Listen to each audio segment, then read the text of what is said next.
You know, this chapter has reinvigorated me personally and my love for Sanji, and I'm sure it did a lot for the people out there, but there's gonna be people out there as well that still hate on Sanji and try to downplay it and say, you know, it's not that special, but we all know exactly what happened.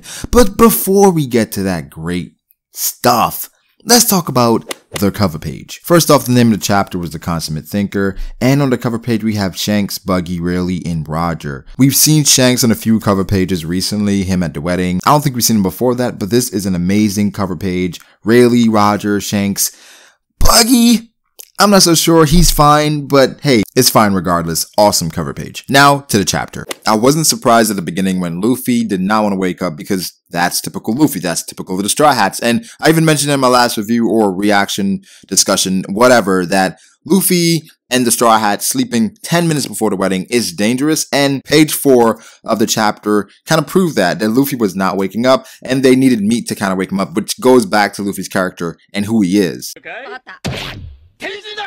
Everybody's still dressed up badass as hell, and of course, my boy Gangsta Gastino is still there looking like a boss. We transition to the wedding, and of course, Sanji still has that weird pervert face on, and Pudding is still going back and forth between being evil, being good. Well, she's being evil for the most part this chapter, the past few chapters, but she's going back and forth where we're seeing what she's thinking as opposed to what she's saying, which is great, and I like the contrast within that. We finally see the huge cake as well, and Strewson is very proud of his cake, and Big Mom, she's licking her lips because she is ready to take care of that cake, but we know the cake was not the main focus of this chapter. Well, it was, but then it wasn't. So the slaughter show begins, and Stussy and Dufeld, they talked about Pudding and how she looked, but also Big Mom, she started the slaughter show. She said, now the slaughter show begins. Another interesting thing was how the Vinsmokes were seated, and that the only person seemingly that picked up on where they were seated and how they were surrounded was Reiju. Reiju said, we're surrounded by the Charlotte siblings.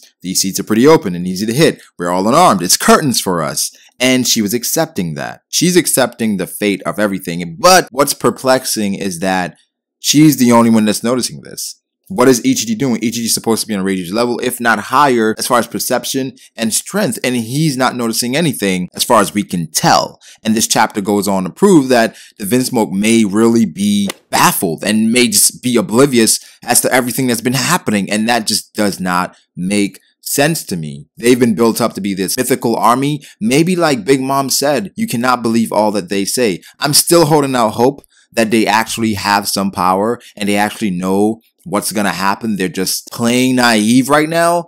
But I'm skeptical. I'm so skeptical and I'm so disappointed if this plays out the way it's seemingly going to, where they just had no idea what was going on, and the whole time they were going to go along with Big Mom's plan and just marry Sanji off. So Luffy's now up, and we skip the pleasantries, and we're right at the vows, or this father, he's giving him the last line, or the last couple lines of his speech so that they can actually be married. And now, this is where shit gets really intense, because we see snapshots of all the family and where everyone's seated, but then Katakuri catches a glimpse of the fucking future. He says, what's the matter, Pudding? Why are you falling down? And this is the future. This is all in the future, because then after we saw Pudding was about to lift the veil. So Katakuri gets asked by Smoothie, what's the matter? Is something up? And Capone, he's pinpointed everything that was happening. He said he's seen the future, and he's like, oh, fuck. And Pudding reveals her eye, and Pudding, everything was hinged upon Sanji's reaction. She expected Sanji's reaction to be,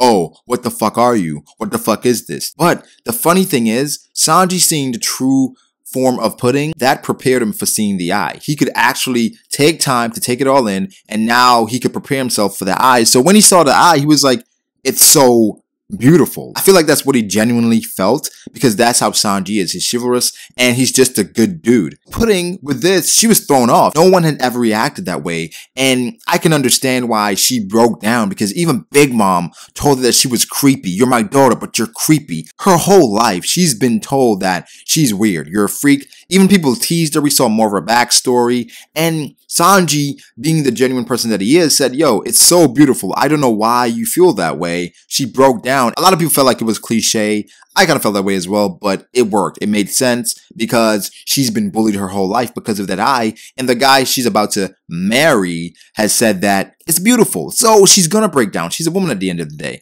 I'm not saying like a woman as far as women are weak or anything, but women are sensitive. You know what? I'm just gonna move on from this woman thing because I'm just talking myself into a hole here. So Big Mom is getting annoyed because Pudding is taking longer than expected, and Big Mom is saying, yo, Pudding, stop dawdling. But regardless, she says, you know what? She's not going to do it, whatever. Father takes Sanji out. So this whole time, Katakuri, he's seen the future, and he knows if Father does it, Sanji's still going to dodge regardless, because Sanji's underground right now looking for Pudding, seeing exactly what's going on with her. So Katakuri, trying to be a couple steps ahead, he sends a jelly bean flying towards Sanji, and this is the epic panel of the chapter because we see the fucking after image where it would have been and Sanji fucking dodging it. Okay, so Sanji dodged someone who can see the fucking future. If you guys don't think that is a feat, I don't know what the fuck is wrong with you. All right, let me explain exactly how beastly this was, because a lot of people, I don't think you understand.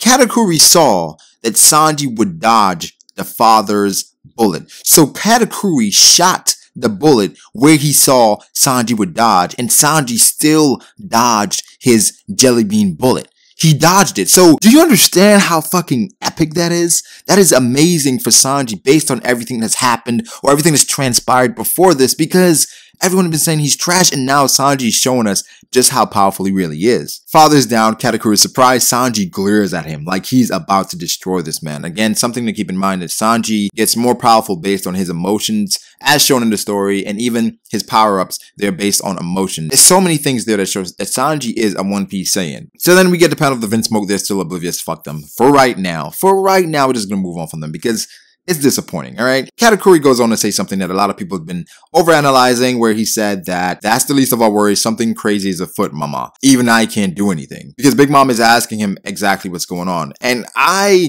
appreciate Dogtooth and everything he's doing because this makes the most sense. Him saying there's nothing he can do is because of everything that was happening. At that point, Luffy's clones were coming out, the wedding cake was about to be destroyed, and Sanji is dodging all of his attacks. His best plan of action is to go and defend Big Mom, which is the most sound decision. So I don't understand what people expected of him. I guess because people saw that he could see the future, they expected him to counter everything that was happening, but people did discuss that so much will be going on, he would not have the time to react to everything. So in actuality, all that Katakuri can do right now is protect Big Mom and stand back, watch it unfold, and then do something. We also saw that he had a staff, which was dope because the jelly beans are not his only way of fighting. It seems to be one of his ways, but he has a staff as well. So I'm looking forward to that. Lo and behold, Luffy jumps out of the cake. We have all predicted that, but it was with a twist. Luffy came out with shadow clones, alright? More than likely, this is Brulee's power. We even see in the previous panel that Brulee said,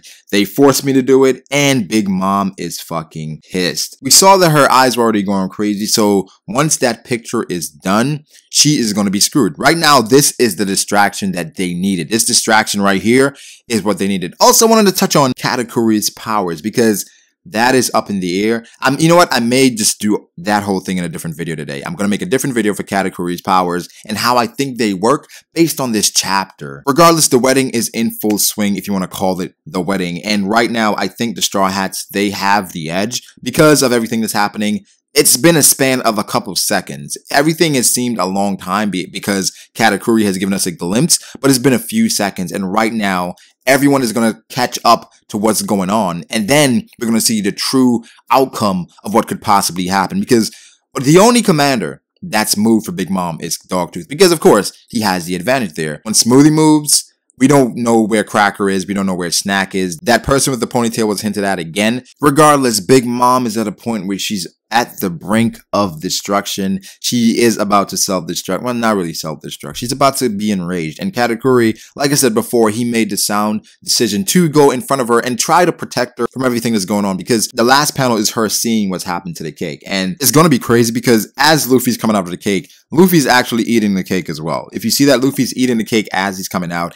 And if I'm Big Mom, I'm going to be pissed as well, because this is fucking ridiculous, bro. Like, this dude is eating my cake that I was just salivating over. And are you kidding me? This fucking brat. This is also coming full circle because everyone was told that everything is okay. So now Big Mom sees, okay, we were told that they were in a cage and everything was okay. Now what is going on? Big Mom is going to start asking questions. So I wouldn't want to be on Big Mom's crew after this. I'll just say that. Again, this is the perfect distraction that Capone needed. And the fact that everybody missed Sanji, I mean, we felt like the plan would work out that way, but I didn't expect Dogtooth to be the one that attacked Sanji, like after the fact, because Pudding failed, and then they had a contingency plan. Then they had another plan for that, which is Katakuri, and the Straw Hats, they overcame all of those. So next is Capone to take out the picture and then take out Big Mom. We'll see how that plays out because Katakuri, like I said, I'll explain his powers, how I've perceived them in another video today that will be dropped today. So like this video, subscribe to the channel if you have not for more content like this. That would be dope. We out.